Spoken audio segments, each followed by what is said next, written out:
Hey everyone, welcome. And it's your girl, Michaela Rose, owner of Gift from Neptune. And today we are talking about February's astrology because this month is bringing in some major shifts, and I want you guys to be ready for it. But of course, before we dive into February, let's take a second to reflect on what January just put us through because it wasn't light work, okay?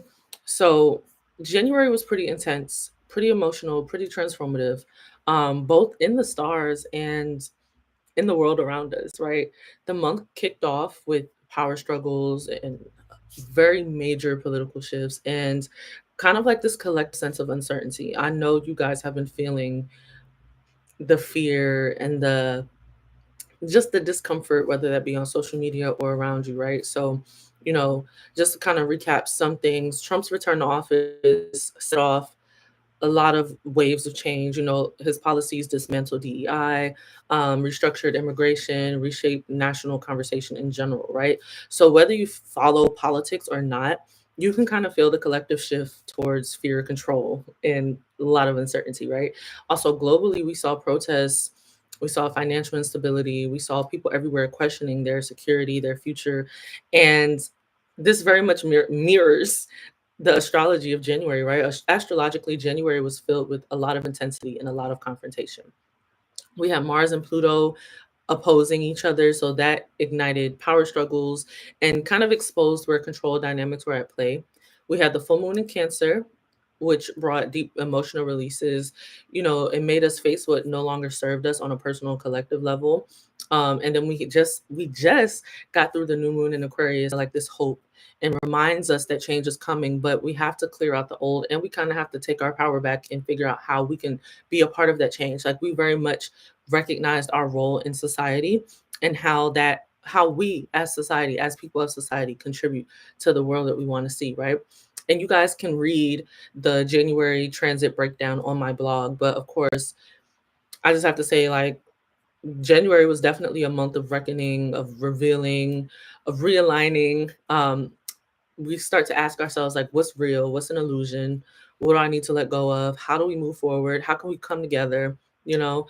And so February kind of picks up with that, right? So I know it's the fourth, so I'm a little late, but we're still feeling the energy of this. So if January was about breaking down illusions and confronting hard truths, February is very much about figuring out what to do with that knowledge, right? This month, it builds momentum. It pushes us forward, it demands action, and it asks us to kind of step up with confidence. Take center stage. The month starts off very soft and dreamy, right? We had Venus conjunct Neptune conjunct the North Node, which is still going on. So, but don't get too comfortable because moving forward through the month, the energy continues to heat up and call us to action. And then in the middle of the month, we have a turning point with the full moon in Leo, which is very much about owning your power. Like I said, taking center stage, stepping into the spotlight, embracing your magic because your personal identity, your way that you express yourself, your art, whatever it is that you do is revolutionary. And I do not want you guys to forget that. The end of the month kind of grounds our vision into reality and helps us turn our dreams and how we see the world into something tangible. So, February isn't really a month to sit back and wait. If you've been hiding or hesitating or playing small, February will push you to show up in such a bigger way. So much of a bigger way. Whether that's in your work or your relationships or your creativity or in the way that you stand up for what you believe in. Like I said, your star power matters. Don't ever think that you're too small to make a difference in the world.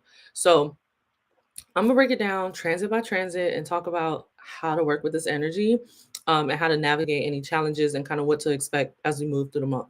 So, like I said, it's the fourth, so I'm a little late with this, but I'm still going to talk about everything starting from February 1st because, like I said, things are still. These transits are still active at this moment, and this transits kind of like spark a moment in time, right? Like a burst of energy that kind of plays out in reality, right? So as these transits or these aspects are separating from each other, you're kind of going to see the outpour of it.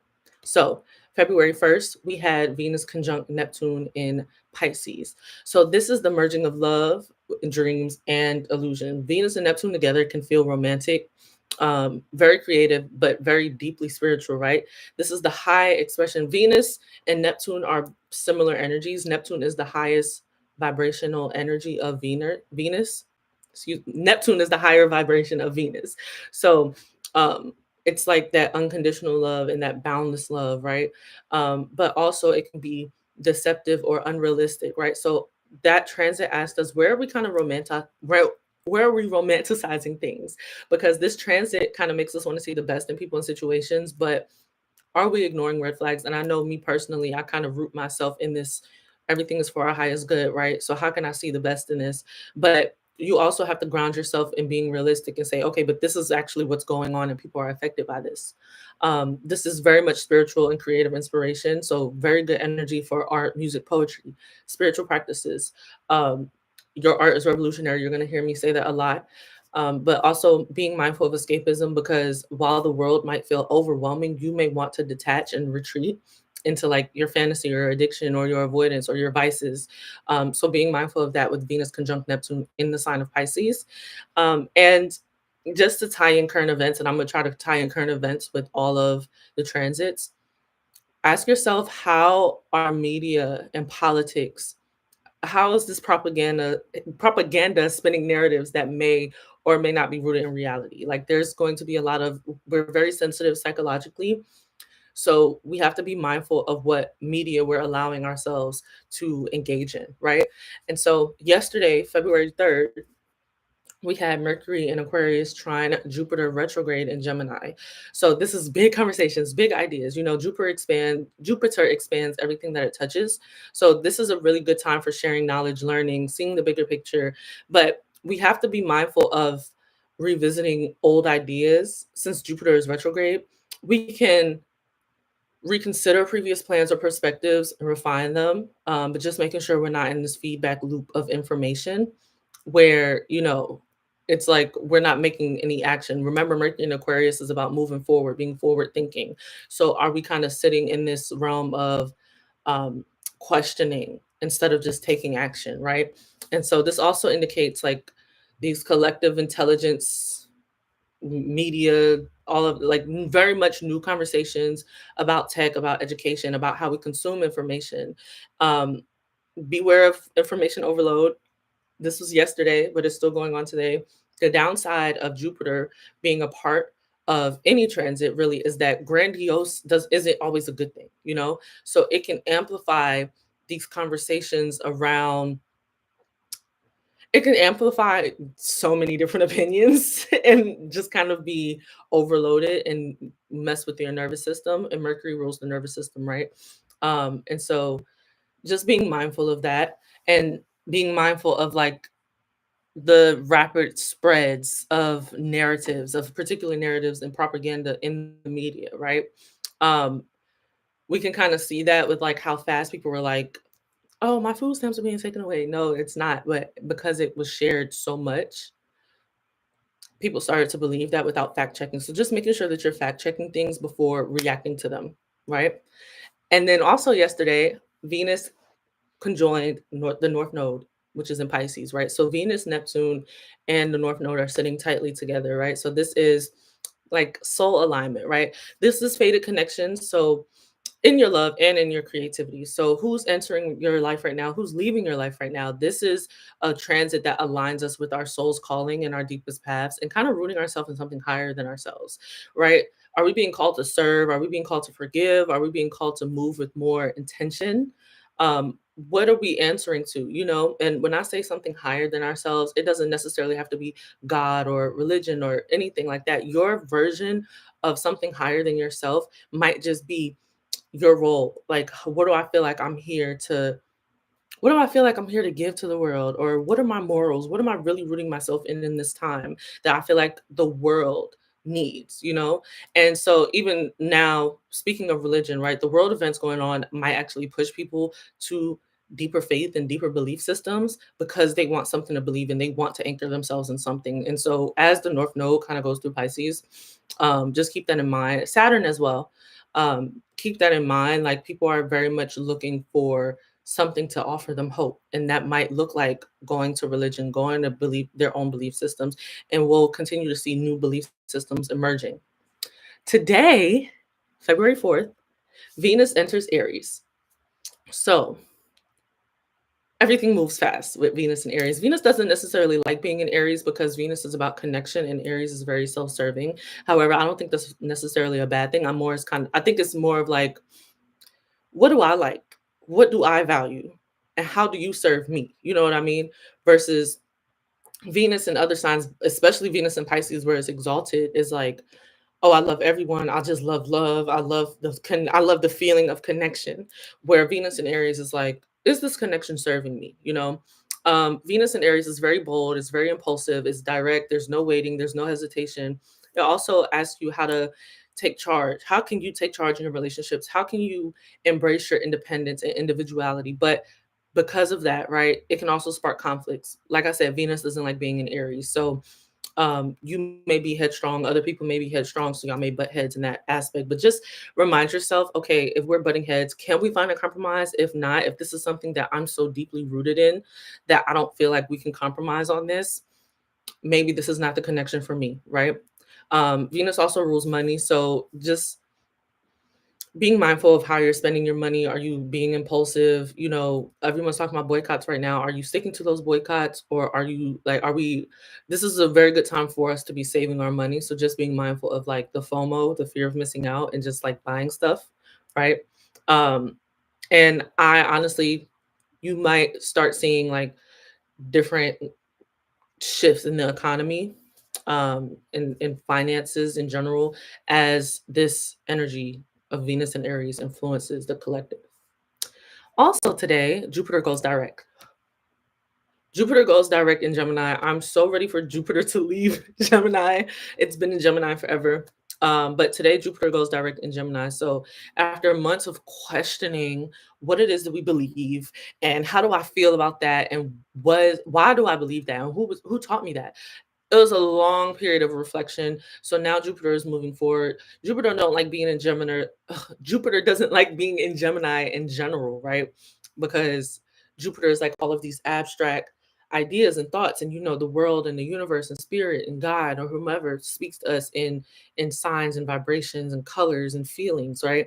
So how do you then funnel that into language? So that's why Jupiter doesn't necessarily like being in Gemini, but its direct motion may help us be able to articulate our beliefs even more. And we're going to start, if you thought like it was a lot of opinions now, I think while Jupiter was retrograde, people were sharing their opinions so much because they were internally questioning their own opinions.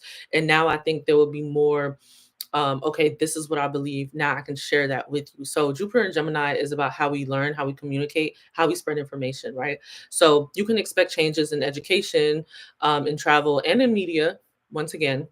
So once again, being mindful of the information you consume. Um, I would ask yourself, what lessons have you learned since the retrograde began, now that it's direct? Because this is a time for you to really just be like, what is it that I truly believe? You know? Um, and how can you apply that wisdom that you have gained in this new belief system that you have rooted yourself in? How can you apply that to your reality now? February 9th, skip over a few days because nothing was really going on. February 9th, we have a Mercury Cazimi in Aquarius. You can watch my Sun in Aquarius video for a little bit more on that. But I love a Mercury Cazimi because this is a moment where you get like this aha moment. Like everything that you've kind of been pondering on kind of clicks to you. It's like spirit is talking directly to you. It's like this beam of divine knowledge hitting your mind, right? This can also indicate breakthroughs and innovation in tech, in problem solving. It's very good for revolutionary ideas and major clarity moments. You'll get messages, you'll get downloads, you'll get sudden realizations. Pay attention to things that happen on February 9th. Pay attention to synchronicities. Pay attention to things that kind of just click on February 9th while Mercury is Cazimi. And how can we use this transit to gain clarity on our personal and our collective future, as well as, once again, what we believe about how the world should work and how we show up in that way as a member of society, right? Moving on, after Mercury's Cazimi, it's gonna square Uranus, okay? So this is probably some disruptive news. So whatever clarity you just got, there's probably gonna be some news to kind of combat that, right? Squares indicate tension, friction, right? So it might make you question what the revelation was that you just got, or it might give you some enlightenment, right? Because the square, even though it's friction, it's for your maturation, it's for your growth. So this Mercury square Uranus is very famous for shocking events, shocking conversations, shocking ideas, tech issues. Um, just prepare for that. Prepare for resistance. Prepare for friction when sharing your new ideas and sharing these revelations.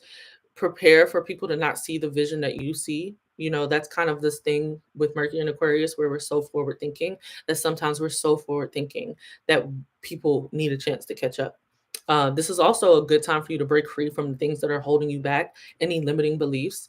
Uranus wants radical change, and Mercury wants to like structure that change, right? Like take that change into and put it into like little baby steps. So how can you take the time to ask yourself, what is holding me back from this future that I see? What's the blockage here? Remember how I always say work the blockages, not the solution. So if you see this big vision, you had this aha moment, this moment of clarity, and you see this big vision, now you have to reverse engineer it and say, okay, how do I get there? What's one step that I can take to get there? Right? So that's February 10th, Mercury square Uranus.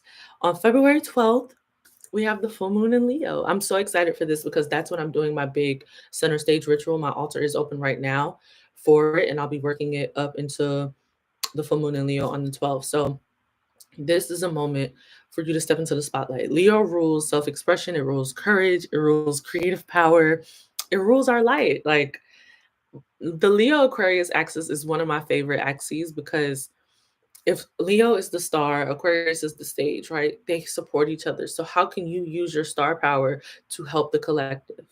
Are we dimming our light to fit in? Once again, your art is revolutionary. You do not have to dim yourself for anyone. And right now, more than anything, you need to show yourself, show your strengths, show your creativity, because this is a time where you sharing your light is what will help other people find inspiration in you, right? So this moon, this full moon in Leo kind of demands authenticity.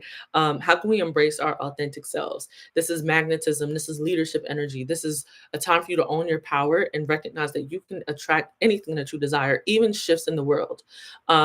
Once again, my center stage ritual is happening on that full moon. So this is a time I'm literally doing it for this reason to help people step into the spotlight. So this is a perfect time for you for confidence work, for manifestation, for claiming your visibility, not just casting everything that you do to the world, but really attracting those people that will support you. Right. So those are great intentions to set for the full moon in Leo, whether you join my ritual or not, but you can join it at giftfromneptune.com. Um, okay, a few days later, about a week later, we have Mercury square Jupiter on February 20th. So this is over the top ideas. This is big plans. This is lack of focus. This is um Mercury and Jupiter are in mutual reception, right? Because Mercury at this point has moved into Pisces, and for some reason I have not listed that in my notes. But it's fine. It's on my blog. If you guys want to check out the blog, I'll link it below. Um, they're in mutual reception, so they're kind of working towards the same goal, right? So these are over the top ideas. These are big plans, but kind of lack of focus. Since both of these planets are debilitated, it's easy to miss small details. So remember, it's okay to dream, but make sure you turn that into action. Collectively, there may be exaggeration or once again, a lot of misinformation. So be discerning with what you believe and what you repeat, and also root yourself in your intuition, and root yourself in what feels good to you and what feels aligned and what feels aligned with spirit, right? February 23rd, we have Mars going direct in Cancer. Once again, thank God. They thank thank God. Okay. Um, we've kind of been reflective and very emotional. Mars also doesn't like being in Cancer, kind of emotional. So our motivation returns when Mars goes direct. We don't feel like things are stunting us, or we're facing blockages, or we want to do things but we don't have the emotional capacity to take it on right now. um, Things that felt stuck, whether that's activism, whether that's family dynamics, whether that's emotional healing, they start moving again. How has this retrograde taught us about our emotional strength and how it fuels our mission, how it's not a blockage, but it really does fuel how we show up in the world? On February 25th, we have Mercury conjunct Saturn in Pisces. So this is serious thoughts. This is structured plans. This is, our conversations kind of turn deep, very practical, very important. A reality check-in. How do we address hard truths? How do we tie this into policy decisions, global restrictions, or important legal shifts? I forgot to say on February 19th, the sun moves into Pisces, of course, but we know Pisces season. So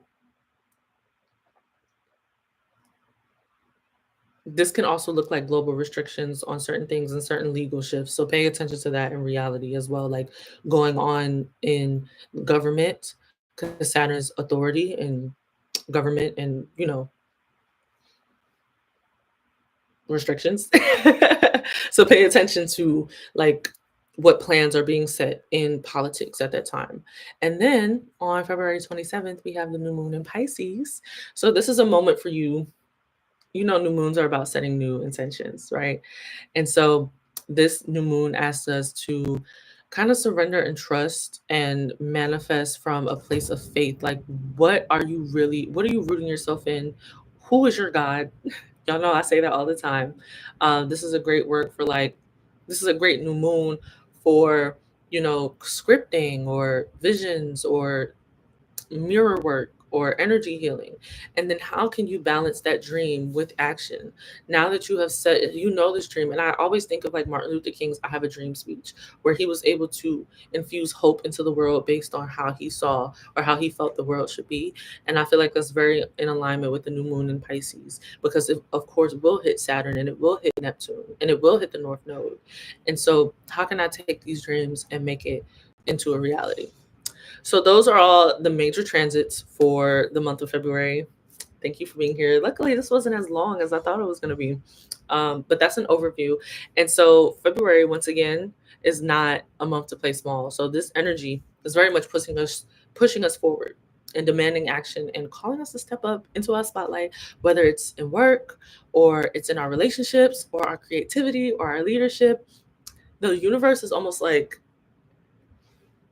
step up, but are you ready to step up? And I really love this full moon in Leo that's happening this month, because it very much is a time for you to own your power. It's a time for you to embrace your stage, step into who you are, embrace your visibility, embrace the fact that if you lead with your voice and your vision, people will be receptive to that and they will help you reach your goal. And once again, that's why I'm performing that center stage ritual on this full moon, because it's designed to help you clear self-doubt and activate your natural strengths, your natural magnetism, and kind of align with the energy of confidence and success, and align the people who want to support you to you. So if you're feeling stuck or unseen or hesitant to take up space, I invite you to join my center stage ritual. Everyone who joins will get a free 1 ounce bottle of the center stage oil, which is kind of like, I actually have one right here. This is the 2 ounce, which is kind of like a little spell in a bottle, a little piece of the spell in a bottle for you to continue to work with. And so you can use code Spotlight for 22% off. And you guys can join at giftfromneptune.com. And of course, my books are open. So if you guys are interested in how all of this energy is going to affect you, we'll go deep into your personal transits and your strengths and how you can make the most of this moment, right? So you can also book me at giftfromneptune.com. But once again, the world needs leaders, it needs creators, it needs visionaries, it needs people who are willing to show up boldly and amplify their light and show up authentically, right? And so this month is about amplifying your impact and using your gifts to help move the collective forward. So I will close this out by saying, are you ready to take center stage? And let me know in the comments how this energy is already playing out for you. And please make sure to like, comment, follow, subscribe, and share with a friend. And we love you. Bye.